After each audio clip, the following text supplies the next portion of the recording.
Hello, everyone. I'm Nishant, and today we're going to be talking about writing well tested software. And the focus of this talk is going to be more around testing for correctness, which means that you're testing whether your software does the right thing rather than testing whether it does it fast enough. And moreover, we are going to be talking about how to write your code in such a way that it makes your life easier and makes testing easier. Right. So before we get into the details, let's just revise our understanding of what testing is and why we do it. Right. So in software, when we say testing, we usually actually mean automatic testing, and that means that you're writing code that tests other code. And this is really true for the kind of tests that we'll be talking about. And the idea is to automatically verify that your code works. And why is this a concern? Why do we need code to verify code that works, right? And that's because eventually when your code gets complex enough and when your feature set grows enough, then it becomes impossible to test it manually. So after every change, your implementation might break, right? And there's no good way to guarantee that software works just by looking at the code.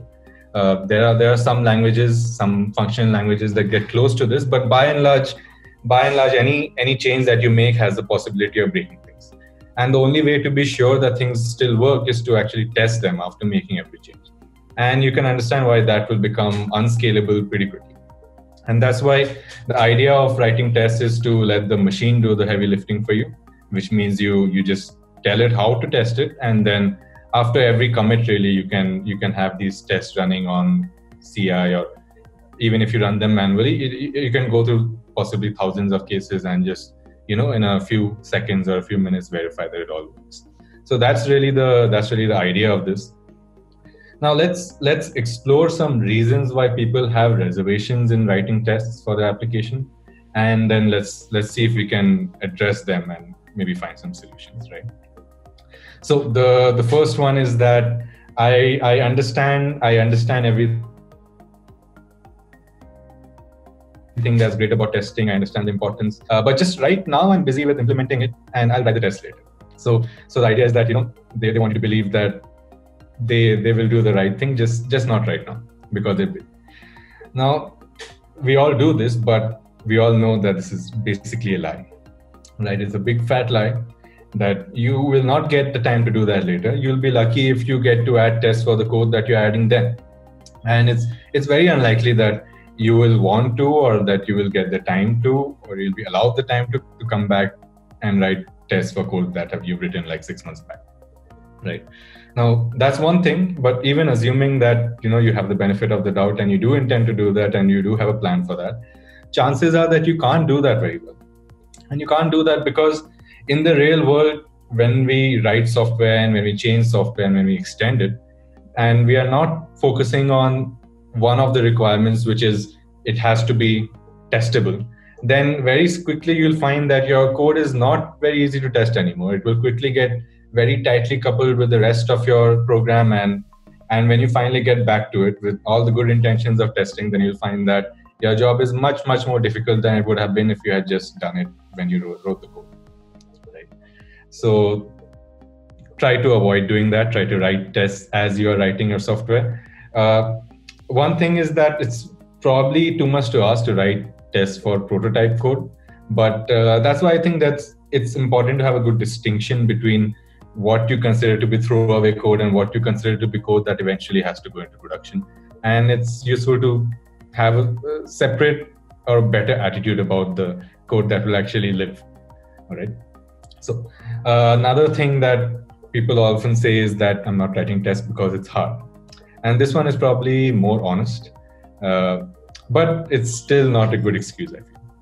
And it's not a good excuse because one thing is that if you're not doing it, it's going to be hard, right? We are in the business of figuring things out. That's what we do, and we mostly manage. So if you just take the time to figure it out, then it's not going to be hard anymore. And the other reason it might be hard is because you're not doing anything to make it easy for yourself, right? And what I really mean by that is that you're writing tests and writing software that's well tested is not really only about writing the tests. It's the the level of concerns is much higher, right? Like you have to think about tests, and you have to write your software in a way that makes it easy to test it. Otherwise, it is going to be difficult, because that's just the way it is. If you don't optimize your software for a particular use case, it's likely that it's not going to perform well in that use case, and testing is not different. So let's go through an example of some simple code that we all would have written, and let's discuss why it might be hard to test and what we can do about it, right? So here, let's just take an example of a simple comments API. If you ever use something like Reddit or Charcha or anything like that, where users are allowed to make a post, and then you can have a lot of comments for that post. So this is basically an implementation of a particular API that is for posting comments on a particular post. So let's just go through it once. You've probably all seen code like this very often. It's a web app. In a web application, you will be implementing the handler for a particular API route. You'll get a request and let's use the fancy marker. You'll get a request and a response, and then you'll have some logic. You'll probably make some database queries, and you'll eventually return a response, either an error response or a success response. So over here, we first just make a very simple query on a post table to check whether the post is there. We are using soft delete over here.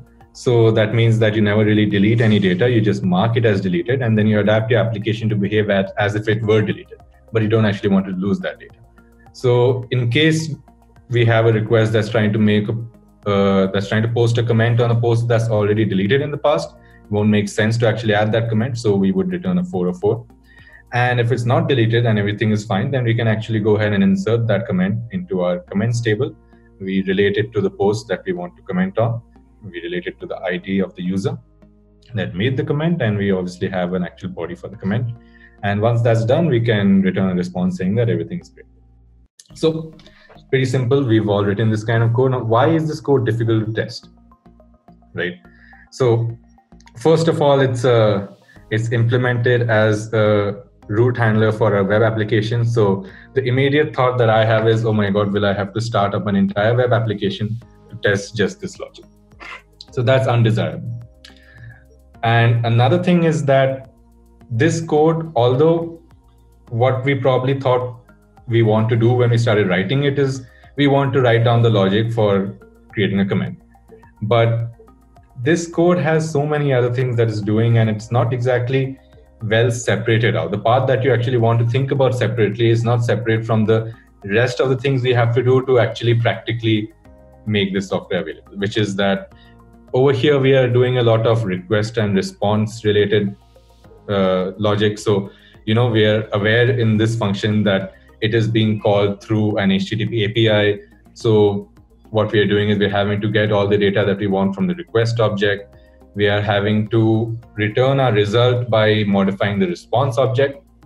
And usually in most frameworks, these are not very simple objects, so if you faithfully want to reproduce this, then you have to start up the application.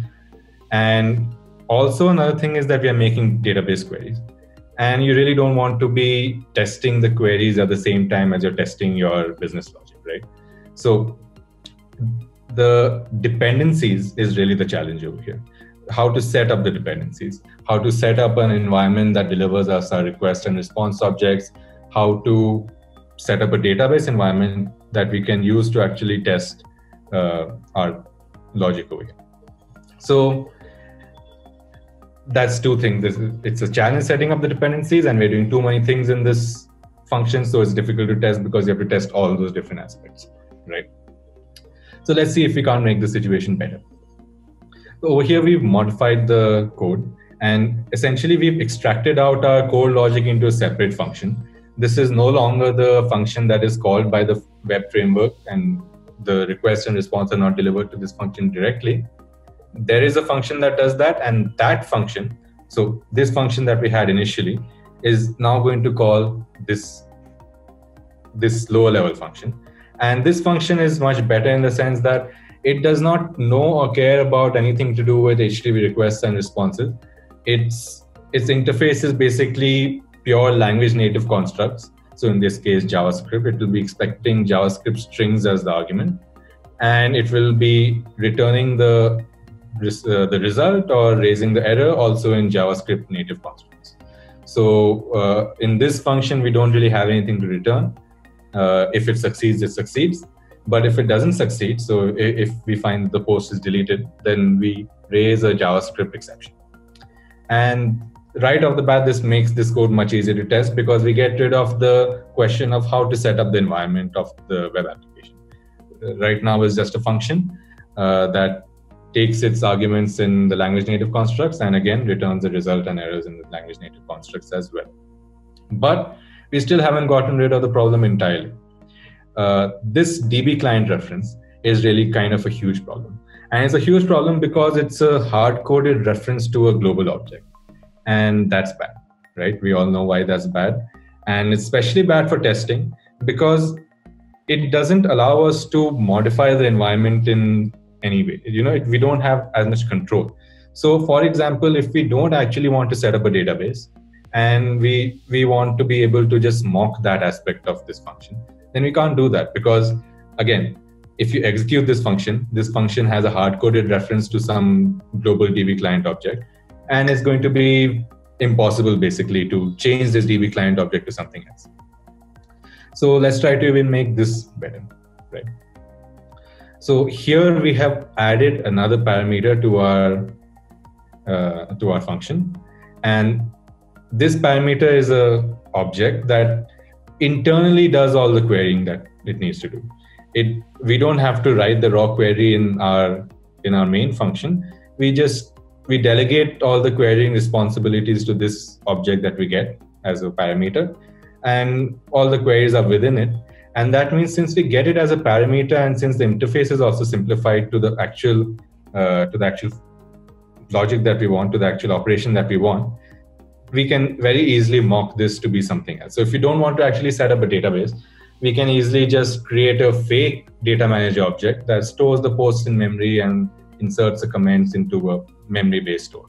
And that way we avoid the complexity of the database as well as the performance impact of actually having to insert data into a database for just a basic test like this. And you can see that our code has been simplified to basically just the logic, right? We know that we want to get a post, we want to check if it's deleted, and if it's not deleted, we want to insert a comment. And now that's all this function is. But you might be wondering that this extra parameter over here makes this function quite difficult to use, or at least cumbersome to use. Every time you want to use this function, you have to, now the caller has to get hold of a data manager and pass it into this function. Whereas the caller really might not care about how this function actually interacts with the data, right? So that would be bad design if we just left it there. But we won't leave it there. We'll change it to a better design. So what we've done here is, this is still our function. This is basically what our function was in the last slide.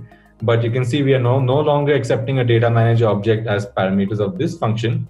Instead, we have wrapped all of this in a class, and that class in its constructor accepts a data manager object. It assigns a private reference to that. And then in our function, when we need access to our actual data manager object to perform the data interaction, then we reference our privately held reference, right? And when we want to use this logic, then we simply create a new comment service object. We pass in a data manager object, and then we can just call the post comment method. And in our tests, we don't have to use an actual data manager object that interacts with a database, as we said. We can just use any kind of mock implementation of that. And really what this implementation does depends upon the test that you're writing. But as an example, you can think of a data manager that performs the same logic. It inserts comments, it retrieves posts, it stores all of these things, but it might store them in memory to avoid the overhead of a database. So this design pattern, you might be familiar with this. This is called dependency injection. And it's called dependency injection because that's exactly what we are doing. Data manager is a dependency of the comment service, right? The comment service needs to interact with the data manager to actually fulfill its role properly. And whereas previously, our comments logic, our the logic to add comments was reaching out and grabbing the database client itself, right? It was hard coded to use this particular database client object. And that's why we had this problem where we did not have the control to modify it as we wish. And that's what made testing difficult. And over here, we are, instead of reaching out and grabbing our data manager object, we are expecting to be provided that. And if we are expecting to be provided that, that makes it very easy to provide something else. And that's really the crux of the value of this design pattern. And it's to make testing easier, and in general, to keep your code decoupled from the other code that it depends upon. So you can still have dependencies between different modules, but those dependencies are not hard. They're not strict, and they can be modified. And the reason we are using classes over here is just to keep a private reference to this. Our logic is still really procedural like that. And it's important, if you're following this pattern, to not really use the constructor to do anything else, but to assign your dependencies to private references, right? Because you can understand, if you were to do anything more meaningful in the constructor, then that again becomes something that we have no control over. Whenever we want to instantiate a comment service class, like either in our actual application or in our test case, then if there's something complicated going on in the constructor, then that again becomes a fact of life that we have to live with. It's very difficult to change. It's very difficult to modify to support our testing conditions, right? So hopefully you get an idea of this dependency injection. This is really what it means. But to make this easier, it's recommended that you actually use some dependency injection framework. But all the frameworks essentially boil down to this, and dependency injection is really not so much about the framework as it's about structuring your code to accept the dependencies rather than hardwire the dependencies into your code. So this is one thing that you can do to really make life much easier as far as testing is concerned, right? So one thing to consider is how has a code changed as we've tried to make it more testable, and what are the qualities of this changed code. So in my opinion, all these qualities are good. We've separated out our logic broadly into the different areas of concern, right? So one area of concern was dealing with the fact that it's actually being served over an HTTP API. So requests come in the form of an HTTP request, and results have to be delivered in the form of an HTTP response. And all that is a different concern from our actual logic, and now it's separated. Our business logic, as we just saw, is in a separate class and function of its own, and it's relatively simple. It actually allows you to understand the business logic rather than digging through all the extra stuff to understand what the logic is. And then, of course, we have a database interaction logic, which is a whole different set of concerns on its own. And it needs to be separately tested, and it's best if it lives in a separate module so that it can evolve on its own. We've eliminated the use of globals. So we were hardwiring our code to a global reference to our database client. That's not the case anymore. And we have established well-defined contracts between each of our different components, right? So we have a component that does the view logic, we have a component that does the business logic, and we have a component that does the data interaction logic. Okay, going back to the first point. So if there's one thing that you have to take away from this talk, I would say take away this idea that testing not only helps you verify that your code is working correctly, but it's very often the case that you end up with better code because you chose to test it. And that's better for everybody. Okay, moving on. The next thing that people say a lot as a reason that they don't write tests is because those tests that they do write, they keep breaking. And eventually this discourages writing tests because it might end up feeling like a punishment, right? Like you're a good disciplined developer, you do all the right things, you've written all the right tests, and you see green everywhere and you're very happy. But tomorrow you get a slight change in the requirements, or maybe you're fixing a bug or something like that, and you find that the areas that you've modified in your code, all the tests for them are breaking. Whereas the functionality of your code has not really changed, but your test might break anyway. And when that happens, that's really discouraging, because then you start feeling like you're not really getting a lot of value out of your test, because you're constantly having to change them. And even if you are getting value, then it's too much of a burden, and you'll find yourself making excuses not to write tests because you've been burnt by this before, and subconsciously you're trying to avoid it, and you're trying to look for reasons. And it's, you can sympathize with this, but not really, because again, it's kind of a sign of either bad architecture or bad tests in the first place, and it's probably bad tests actually. And just to give you an example, very often you'll see APIs like we just discussed. There's a comments API. Imagine there's another API to read comments. So you'll have a get and a post. And when you're testing the get interface, when you're testing the post API, then very often you'll see tests like you make the request and then you test the database for the right values, whether the record has been created in the right table, whether that record has the right fields, and you'll assert all these things, and that's your test for the right API. And you'll do something similar for the get API. You'll initially populate your database or whatever mock data store you have with some data, and then you'll test whether whether you're getting the right data in the response or not. And you can understand why this might not be a very future-proof test, because imagine that, again, let's take the example of soft delete, right? Say initially you did not have soft delete implemented. Then the business says that, we want to be able to delete posts and comments, but we don't want to delete it forever. We don't actually want to get rid of the data. We just want to mark it as deleted and have the rest of the application behave as if it were deleted, but we want to keep that data anyway. And in that case, if you implement that, then all these tests break, because you've just added a new field in your table for deleted, and your tests don't reflect that yet. And they might break, right? And the solution for this, I feel, is to write your tests in a different way. What we were doing in this case is really testing not whether your function or whether your unit is fulfilling its contract or not. You're testing how exactly it's fulfilling it. And that, of course, might change, and that should change. But as long as your contract is still being fulfilled, ideally your test shouldn't break. And if they are breaking, that means that you are digging too deep into the actual implementation details of that function, and you're not actually testing the interface. So some rules of the thumb over here is just to keep your tests restricted to the public interface of your unit, and not going into too many details of how exactly it's fulfilling that interface.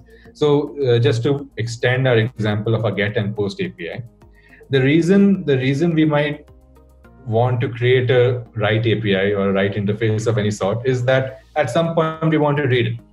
Otherwise it's useless, right? And assuming that the design is good, I would say that there should be one clear interface to write it and one clear interface to read it. And even if your application needs to read the same data in multiple places, it should all go through this interface. And if that's the case, then I feel that what you should consider as a unit that you're testing is the combination of both this read and write API.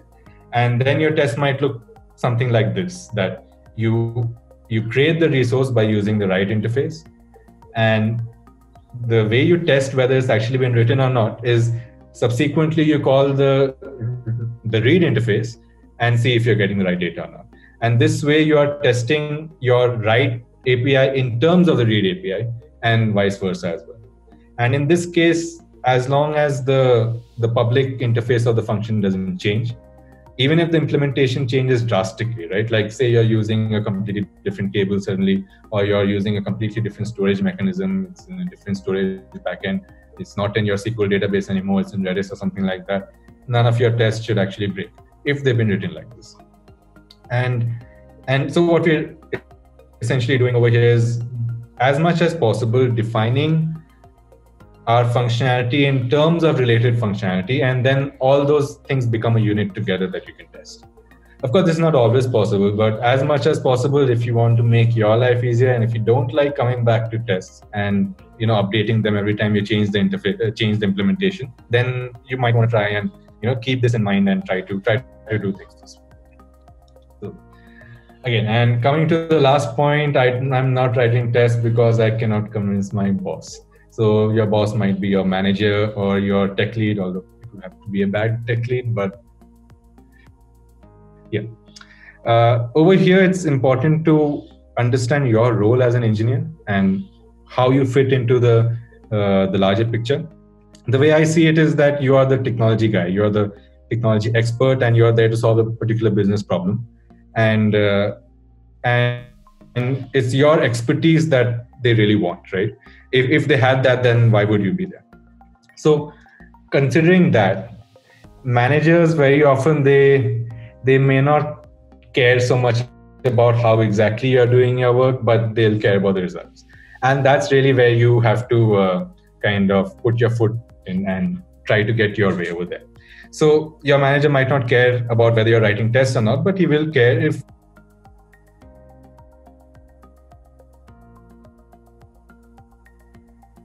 there are a lot of regression time that you have.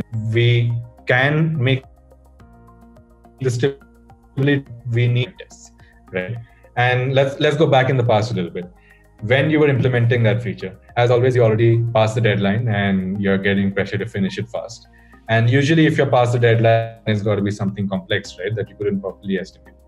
And I think a useful thing to convey to the manager over here is that it took a longer time because it was complicated, and it will probably be likely to break again because it's complicated. And to kind of ensure our future, we need to invest a little more time right now so that we can test it correctly. And then the future is great because we probably won't have as many regressions then. And if you just make it clear to him, chances are that you might still hear a no, right? That we already passed the deadline, blah, blah, blah, we have to deliver. Great. But if you keep saying this and keep him aware of it, so that the next time there are problems in stability, then you get to say some version of I told you so, right? And if he hears this enough times, then hopefully he'll start getting at home with the idea that I am being told that it is not stable and there's something more that can be done to make it stable, but it's me that's standing in the way. So hopefully after he goes through this enough times, then things will start to change and he'll start to see your point of view. And maybe it probably won't be perfect, right? It probably won't be like take as much time as you need, but it's going to be like I can give you 20% extra time just to make sure that all the